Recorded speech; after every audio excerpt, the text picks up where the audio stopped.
آج کی بڑی خبر آپ کا تعارف کرواتے ہیں نو منتخب امریکی صدر ڈونلڈ ٹرمپ کی ٹیم کے ایک عام ممبر سے۔ یہ ہے رچرڈ گرنیل۔ یہ صاحب کون ہے اور پاکستان میں ان کا اتنا چرچا کیوں ہو رہا ہے؟ ناظرین، ڈونلڈ ٹرمپ نے ابھی حال ہی میں رچرڈ گرنیل کو اپنا خصوصی ایلچی مقرر کیا ہے۔ وہ وینزویلا اور شمالی کوریا سمیت دنیا میں سب سے سرگرم علاقوں میں کام کریں گے، ان کے حوالے سے پالیسیز بھی بنائیں گے۔ گرنیل ایک امریکی سفارتکار ہے اور انہیں ڈونلڈ ٹرمپ کے کافی نزدیک سمجھا جاتا ہے۔ ڈونلڈ ٹرمپ کے پہلے دور صدارت کے دوران گرنیل نے نیشنل انٹیلیجنس کے قائم مقام ڈائریکٹر کے طور پر بھی خدمات انجام دی۔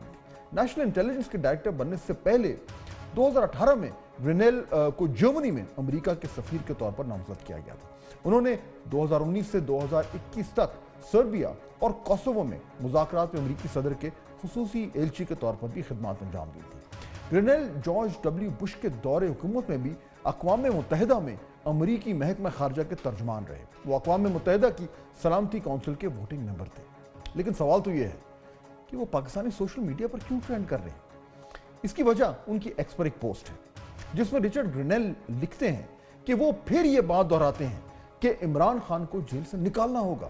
ایکس پر اس پوسٹ کے بعد پی ٹی آئی والوں کی تو جیسے چاندی ہو گئی اور چند ہی منٹس میں یہ پوسٹ وائرل بھی ہو گئی۔ گرنیل نے عمران خان کی حق میں پہلی بار بات نہیں کی، وہ ماضی میں بھی ایسا کر چکے ہیں۔ گرنیل کو عمران خان کے حامیوں میں سے ایک سمجھا جاتا ہے اور وہ خود جو ہے وہ خان صاحب کو جو ہے وہ اڈیالہ جیل میں رکھے جانے کے خلاف بار بار ایکس پر بات کر چکے ہیں۔ 26 نومبر کو گرنیل نے ایکس پر ایک پیغام میں لکھا کہ پاکستان کو دیکھیں، ان کا ٹرمپ جیسا رہنما جعلی الزامات پر جیل میں ہے۔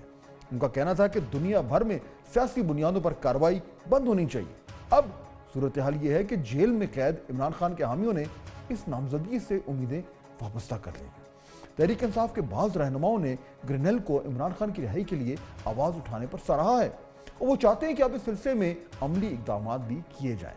کل بھی عاطف خان نے، جو پاکستان تحریک انصاف کے رہنما ہیں، انہوں نے گرنیل کی پوسٹ کو ری پوسٹ کرتے ہوئے پاکستان میں ایکس کی بندش کا معاملہ اٹھایا اور گرنیل کو بانی کی رہائی کے لیے آواز اٹھانے پر سراہا۔ ناظرین، امریکہ سے پہلے بھی جو ہے وہ بانی چیئرمین تحریک انصاف کی رہائی کے حوالے سے آوازیں اٹھتی رہی ہیں۔ یعنی 23 اکتوبر کو مثال کے طور پر امریکی ایوان نمائندگان کے 60 سے زائد ارکان نے صدر جو بائیڈن کو ایک خط لکھا جس میں سابق وزیر اعظم عمران خان سمیت پاکستان میں سیاسی قیدیوں کی رہائی کا مطالبہ کیا تھا۔ اسی طرح 15 نومبر کو امریکہ کے 46 ارکان کانگریس نے صدر جو بائیڈن کو خط لکھ کر سابق وزیر اعظم پاکستان عمران خان اور دیگر قیدیوں کو ان کی رہائی کے لیے اقدامات کا مطالبہ کیا تھا۔ ایسا کیوں ہے کہ پی ٹی آئی امریکہ کی طرف دیکھ رہی ہے؟ اس کی وجہ شاید یہ ہے کہ پی ٹی آئی کا اس وقت ایجنڈا نمبر 1 ہے بانی چیئرمین کی رہائی، اور اس ایجنڈے کی تکمیل کے لیے پی ٹی آئی ایڑی چوٹی کا زور لگا چکی ہے اور ابھی بھی لگا رہی ہے، کیونکہ پارٹی میں یہ سوچ موجود ہے کہ حکومت اور اسٹیبلشمنٹ اس وقت مکمل طور پر ایک پیج پر ہے، اور یہ بات بھی صحیح ہے۔ ان کا مقابلہ کرنا پارٹی کی سیکنڈ ٹیئر لیڈرشپ کے بس کی بات نہیں ہے۔ یہ تاثر ایک ابھر کر سامنے آ رہا ہے، اور وہ اس لیے کیونکہ ووٹ بینک جو ہے وہ عمران خان کا ہے۔ پارٹی کو نیا بیانیہ دینا بھی انہی کا کام ہے، اسی لیے باقی سب کے صرف احکامات جو ہیں وہ فالو تو کر سکتے ہیں، لیکن اس وقت جو پاور ڈائنامکس ہیں جو ہمارے سامنے ہیں، ان کا مقابلہ کرنے کے لیے تحریک انصاف کو عمران خان کی ضرورت ہے اور شدید ضرورت ہے۔ اسی لیے پارٹی کی ساری ڈیمانڈ جو ہے وہ چاہے مذاکرات کی ہوں یا احتجاج کی، عمران خان کی رہائی کی بات پر آ کر ہی ٹھہر جاتی ہے۔ بانی چیئرمین کی رہائی کے لیے تحریک انصاف 3 محاذ پر جدوجہد میں مصروف ہے۔ نمبر 1، عدالتی کیسز کی پیروی۔ نمبر 2، حکومت اور اسٹیبلشمنٹ سے مذاکرات کے ذریعے، اور نمبر 3، سڑکوں پر بار بار احتجاج کی کال دے کر۔ ان تینوں محاذوں پر پی ٹی آئی اب تک کسی نہ کسی حد تک ناکام دکھائی دیتی ہے۔ کیسے؟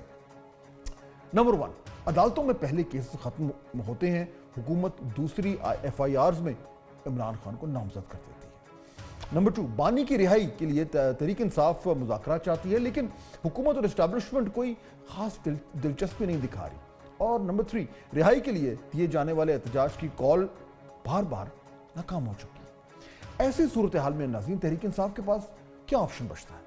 پاکستان چونکہ ایک ترقی پذیر ملک ہے اور اس کی اکانومی ہمیشہ ہی طاقتور ممالک یا آئی ایم ایف جیسی آرگنائزیشنز کے رحم و کرم پر ہوتی ہے، اس لیے باہر کا انفلوئنس جو ہے اس کے امکانات ہمیشہ روشن رہتے ہیں اور ماضی میں اس کی مثالیں موجود بھی ہیں۔